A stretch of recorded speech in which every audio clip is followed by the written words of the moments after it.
এইটা ভালো লাগলো সবথেকে যে এত মানুষের ঢল রাস্তা এবং প্রত্যেকটি মানুষ বলছেন যে জয় বাংলা জয় বাংলা। এতেই বোঝা যায় যে প্রত্যেকেই তৃণমূল কংগ্রেসের সাথে আছেন এবং সবাই আশা করি আগামী দিনে অরূপদার পাশে থাকবেন।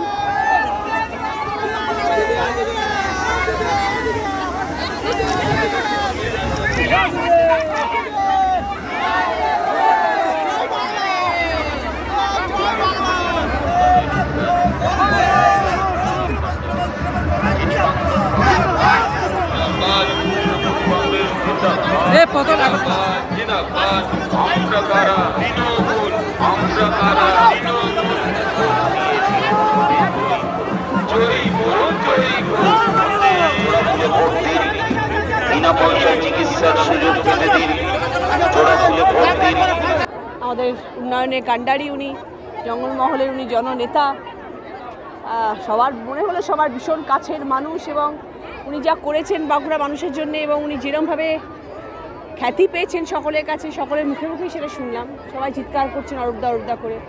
ভীষণ ভালো লাগলো এখানে এসে এবং আমরা সবাই তৃণমূল কংগ্রেসের সদস্য, আমরা সবাই সবার পাশে আছি, সবাই সবার সাথে আছি। আমার হুগলি জেলায় ভোট হয়ে গেছে, ওই জন্য আমি এখন বাকি সকলের জন্য একটুখানি প্রচার করছি যাতে সবাই একটু খুশি হন, সবার কাছে গেলে সবাই খুশি হয়।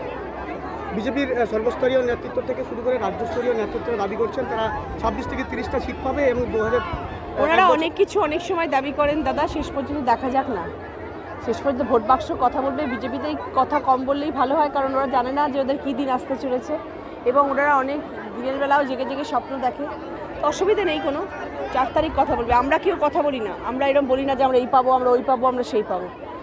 ব্যালট বক্স কথা বলবে। যদি ভোট পরবর্তী সময়ে কি আবার ওই মঞ্চে ফিরে যাবেন? দিদির মার মঞ্চ এখনও ছিল, আগেও আছে, আগামী দিনেও থাকবে, তার সাথে কোনো সম্পর্ক নেই। কাজের জায়গায় কাজ, দিদি নাম্বার ওয়ানের জায়গায় দিদি নাম্বার ওয়ান। একাধিক বিজেপি নেতার বাড়িতে পুলিশি হানা হয়েছে, শুধু তৃণমূল কংগ্রেসের বাড়িতেও হচ্ছে, সে আর কিছু করার নেই।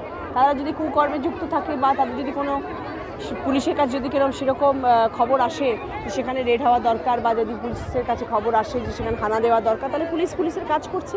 আমরা সে ব্যাপারে মন্তব্য করার কি, কার বাড়িতে পুলিশ যাবে কার বাড়িতে যাবে না, তো আমরা কেউ নই বলার। শুভেন্দু অধিকারী দাবি করছেন যে অভিষেক বন্দ্যোপাধ্যায়ের নেতৃত্বটা হচ্ছে আইপ্যাকের নেতৃত্ব না। শুভেন্দু অধিকারী যাই বলুক না কেন, তাকে আমি ভীষণ সম্মান করি, তিনি বরিষ্ঠ নেতা একজন, যাই হোক, কিন্তু তিনি কি মন্তব্য করছেন সে ব্যাপারে আমি কোনো মন্তব্য করব না। জনতা জনার্দন আছেন, তারা বিচার করবেন কে ঠিক কে ভুল, উন্নয়নের পাশে কে আছেন সেটা জনতা জনার্দন বিচার করবেন। এবং আমরা মানুষ হিসেবে, আমরা তৃণমূল কংগ্রেসের সদস্য হিসেবে সবসময় অভিষেক বন্দ্যোপাধ্যায় মমতা বন্দ্যোপাধ্যায়ের পাশে আছি। আজকে কর্মসূচিতে আমি অরূপ চক্রবর্তী জয় কথা নিশ্চিত 100% পুরোপুরিভাবে।